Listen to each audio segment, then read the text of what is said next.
हजारों साल पहले एक योगी थे जिनका नाम था Sunira. We believe Sunira was just the next generation after Saptarishis. हम मानते हैं कि सुनीरा सप्तऋषियों के ठीक बाद की पीढ़ी के थे। वो उन पहाड़ों में रहे और कार्य किया जो अभी नेपाल में है, और उन्होंने एक असंभव प्रोजेक्ट अपने हाथ में लिया था।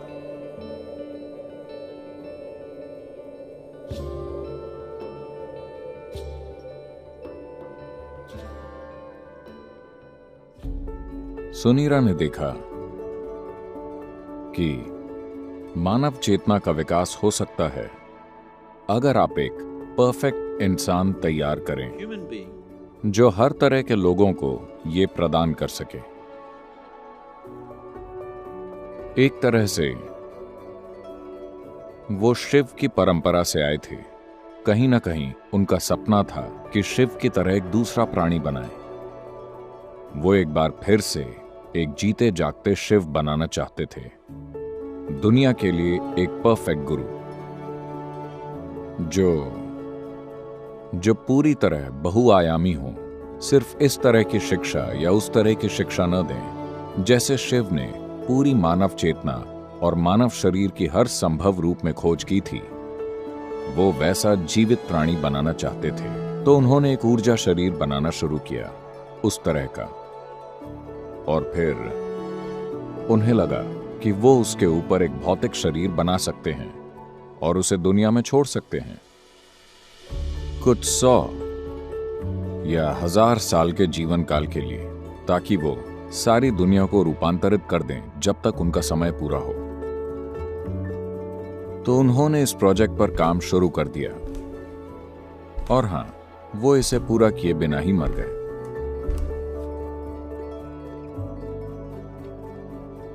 तो यहां और वहां इन 15,000 सालों में कई महत्वाकांक्षी योगियों ने उसी प्रोजेक्ट को उठाया जिसे सुनीरा ने छोड़ा था, और फिर से एक परफेक्ट गुरु के ऊर्जा शरीर को बनाने की कोशिश की जो मानव चेतना को रूपांतरित कर सके।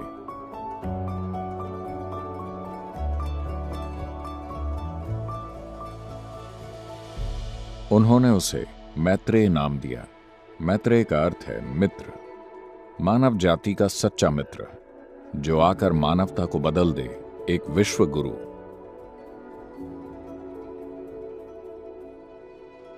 पीढ़ी दर पीढ़ी कई योगियों ने दोबारा सुनीरा के उसी अधूरे प्रोजेक्ट को पूरा करने की कोशिश की। यह हमेशा यौगिक परंपरा का हिस्सा रहा है, लेकिन पिछली सदी में यह सतह पर आ गया। यह समाज के सामने आया क्योंकि थियोसॉफिस्ट ने उस पर काम किया था। एनी बेसेंट,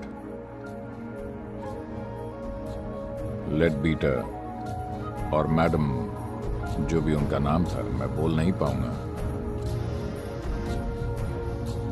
ब्लावत्स्की, उन तीनों ने इस पर काम शुरू किया। उन्होंने कहा हम इसे पूरा करेंगे। उन्होंने तंत्र विद्या के ज्ञान को बड़ी मात्रा में इकट्ठा किया। शायद पिछले कुछ 100 सालों में पहली बार, और निश्चित रूप से पहली बार, पारंपरिक तरीके से नहीं बल्कि आधुनिक तरीके से उन्होंने इस प्रोजेक्ट पर काम शुरू किया।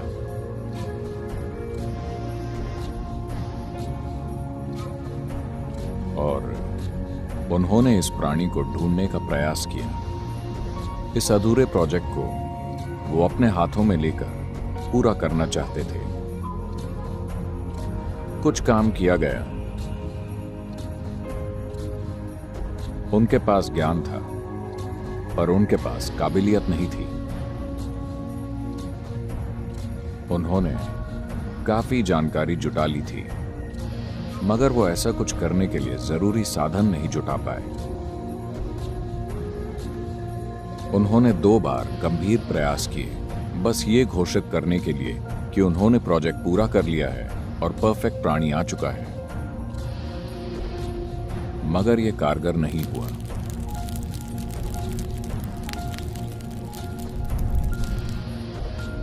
एक और समानांतर रेखा भी खींची जा रही थी। पिछले कुछ सहस्त्राब्दियों से, जहां कुछ और योगी जो सुनीरा के इस गौरवशाली मगर लगभग असंभव प्रोजेक्ट के बारे में जानते थे, उन्होंने ऐसी ही शक्ति पर काम शुरू कर दिया ताकि ऐसी एक संभावना को तैयार किया जाए, मगर उसी चीज के लिए उनकी समझ बिल्कुल अलग थी। एक ऐसा परफेक्ट प्राणी बनाना जो इंसान न हो, इंसानी रूप में न हो,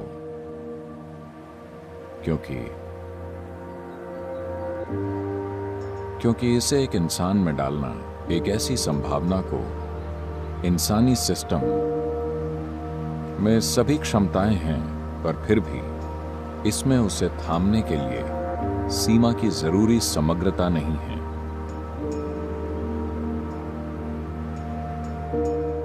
ऐसे कई पुराने अनुभव हैं जिसमें कई जगहों पर ध्यान लिंग बनाना या बनाने की कोशिश की गई है। न जाने कितने प्रोजेक्ट शुरू हुए इन पिछले 2000-3000 सालों में, और उन्हें अधूरा ही छोड़ दिया गया किसी न किसी समस्या की वजह से। भोजपुर में एक ध्यानलिंग बनाने की कोशिश की गई थी लगभग 1000 साल पहले, 1000 साल से थोड़ा और ज्यादा। एक स्थानीय राजा ने इसमें सहयोग किया था, तो इसमें खूब पैसा लगाया गया और उन्होंने एक भव्य मंदिर बनाया जो अधूरा है, और बाकी योजना उन्होंने पत्थर पर बना दी। आप जानते, क्योंकि उस समय ड्राइंग बोर्ड नहीं होते थे, उन्होंने एक पत्थर को समतल किया और पत्थर पर मंदिर की विस्तृत योजना बनाई जिसमें इसके निर्माण की सभी जानकारी थी। उनके पास एक भव्य योजना थी, एक सुंदर व्यवस्था और सब कुछ था, मगर कुछ चीजों के कारण वो आधे में ही रुक गया। सिर्फ लिंग पर ही उन्होंने 3 साल से अधिक काम किया। उस पर 14 लोग काम कर रहे थे। एक योगी थे जिन्होंने ये पूरी प्रक्रिया शुरू की थी, और इन्होंने 2 साल से ज्यादा काम करके ये 14 लोग तैयार किए, 7 पुरुष और 7 स्त्रियां, जिनमें जबरदस्त या असाधारण क्षमता थी, और उन्होंने ये काम शुरू किया। They created this lingam almost 95% done. उन्होंने इस लिंग को लगभग 95% बना दिया था, मगर उसी समय एक आक्रमण हुआ।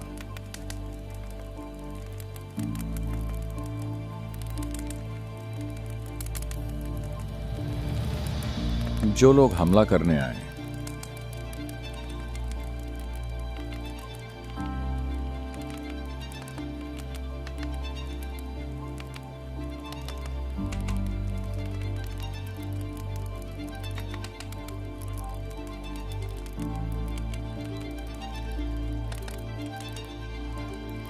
उन्होंने इन लोगों को कुछ ऐसी स्थितियों में पाया जो उन्हें बहुत अजीब लगा, और उन्होंने हमला कर दिया।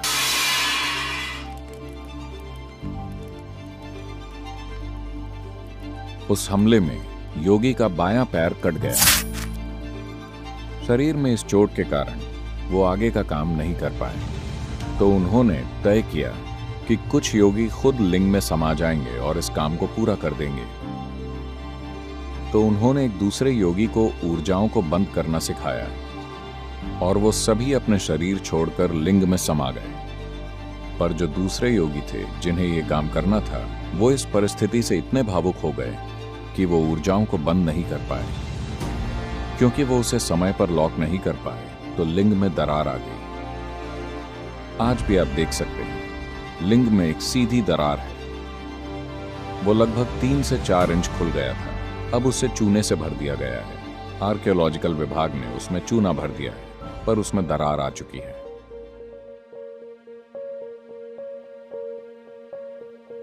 ऐसी संरचनाएं बनाना कई योगियों की इच्छा रही है, क्योंकि आत्मज्ञान के साधन बनाना सिर्फ उपदेशों की तरह या अभ्यासों की तरह नहीं जिन्हें कोई कर सके, बल्कि जीवित साधन जिनके आसपास लोग समय बिता सकें, जीवित साधन जिनसे लोगों को उस प्रक्रिया की ओर ले जाया जा सके। ये हमेशा से योगियों की सबसे बड़ी इच्छा रही है। One of them who had such a desire fixed me up for the job. ऐसी इच्छा वाले एक योगी ने इस काम के लिए मुझे चुना।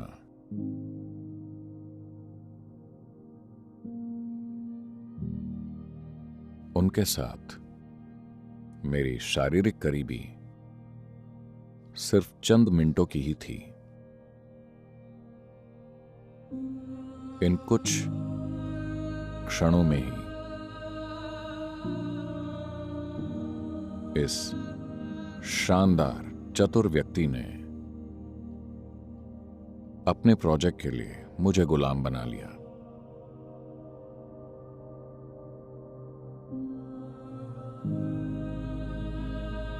मैंने हर काम बस इसे साकार करने के लिए किया, क्योंकि ये मेरे गुरु का सपना था।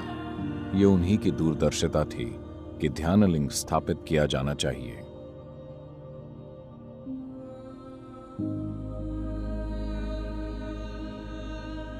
This is my Guru's will and grace.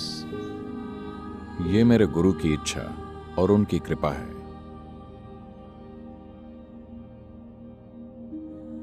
मेरे ख्याल से मुझे उस पागलपन के बारे में कुछ बताना चाहिए जहां से मैं आया हूं।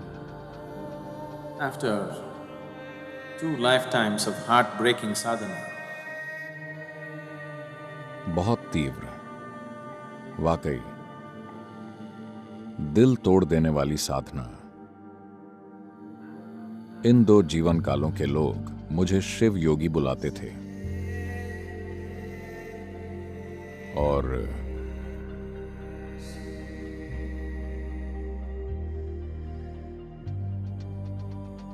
जब जरूरत थी,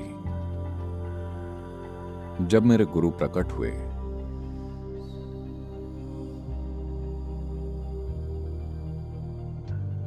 और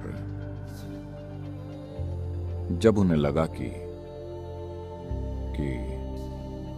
मुझे छूना ठीक नहीं होगा, तो उन्होंने अपनी छड़ी से मुझे छुआ। and everything that needs to be realized was realized. और वो सब जो जागृत होना जरूरी था, वो जागृत हो गया। मैं उस परम बिंदु पर था जिस पर कोई भी चीज हो सकती है।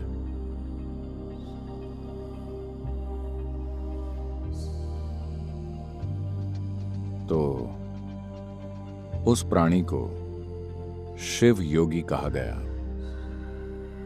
जो उस मिशन को पूरा करने की कोशिश कर रहे थे जो उन्हें सौंपा गया था, सफल नहीं हुए। वो फिर वापस आए।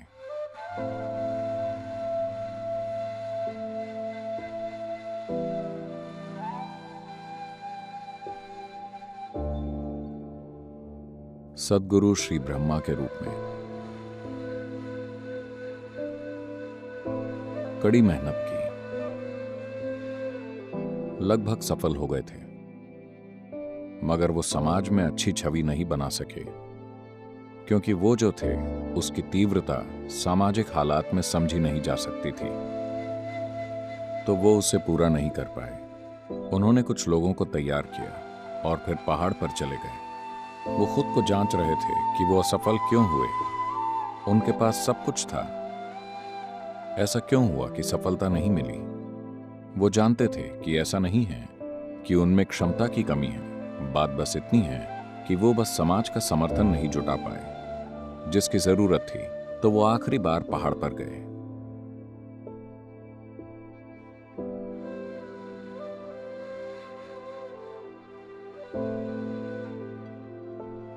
ऊपर जाने से पहले उन्होंने घोषणा की।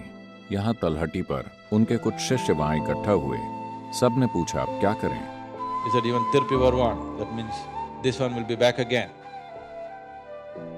वो बोले, इवन तिरपी वरुवन, मतलब ये फिर लौट कर आएगा। और वो आखिरी बार पहाड़ पर गए।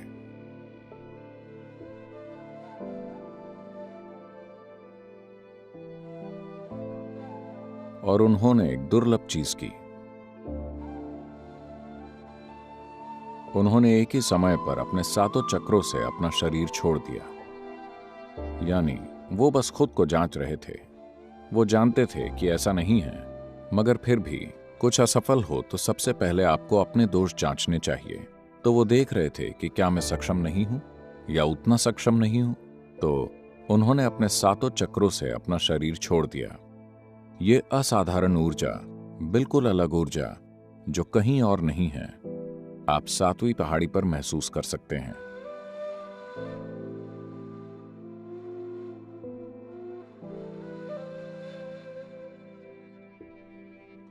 ये कहीं भी मौजूद किसी भी चीज से बहुत ही अलग है। ये बिल्कुल अलग है। तो ऐसा करके वो जान गए कि समस्या क्या है। आपने परिस्थितियों को ठीक से नहीं संभाला।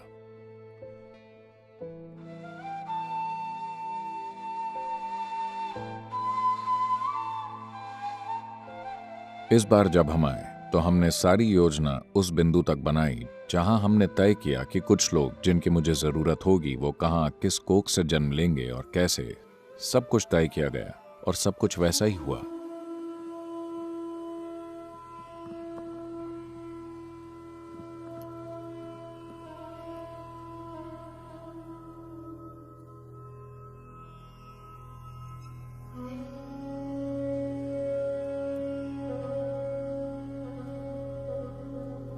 प्राण प्रतिष्ठा के लिए जिन लोगों की जरूरत थी, मैंने उन्हें सही जगह पर रखा ताकि सही समय पर सब कुछ साथ में आ जाए। इसके बावजूद इस जीवन में इसे पूरा करने के लिए लोगों को साथ लाने, उन्हें उनका अतीत याद दिलाने, उन्हें तैयार करने में 18 साल की तैयारी लगी।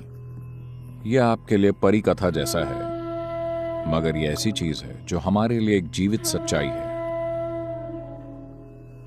तो प्राण प्रतिष्ठा की प्रक्रिया में 3.5 साल लगे, जो बहुत तीव्र प्रक्रिया थी। जिन लोगों ने इन चीजों को होते देखा, उनका जीवन पहले से बिल्कुल बदल गया है। ऐसी चीजें जिनकी उन्होंने कभी सपनों में भी कल्पना नहीं की थी, उन्होंने देखी। उन्हें अब भी विश्वास नहीं होता कि उनकी मौजूदगी में वाकई ऐसा हुआ।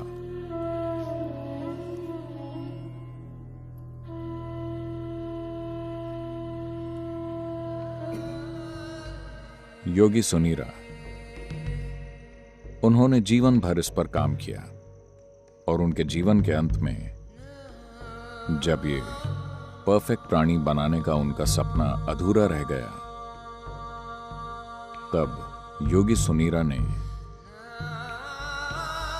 एक भविष्यवाणी की। आज से बहुत लंबे समय बाद, बहुत ज्यादा लंबे समय के बाद मेरे द्वारा शुरू किया गया ये काम पूरा होगा और गूंजेगा। यहां नहीं, बल्कि दक्षिण के हरे भरे पर्वतों में।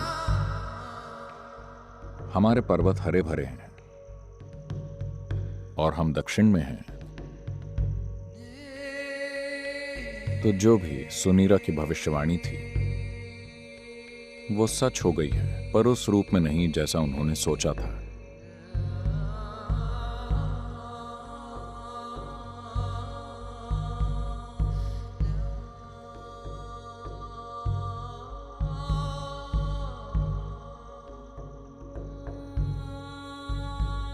ध्यानलिंग एक जीवित गुरु की तरह है। एक आध्यात्मिक साधक के जीवन में गुरु की भूमिका सिर्फ शिक्षा या मार्गदर्शन देना नहीं है। सबसे बुनियादी चीज जिसकी वजह से एक आध्यात्मिक साधक गुरु की तलाश करता है वो ये है कि एक गुरु उसकी ऊर्जा को एक अलग आयाम में जागृत कर सकता है। एक आध्यात्मिक साधक के जीवन में गुरु की भूमिका का ये पहलू ध्यानलिंग ने बहुत अच्छी तरह पूरा किया है। एक बार ध्यानलिंग के घेरे में आने के बाद कोई व्यक्ति अपने अंदर मुक्ति का आध्यात्मिक बीज बोए जाने से नहीं बच सकता।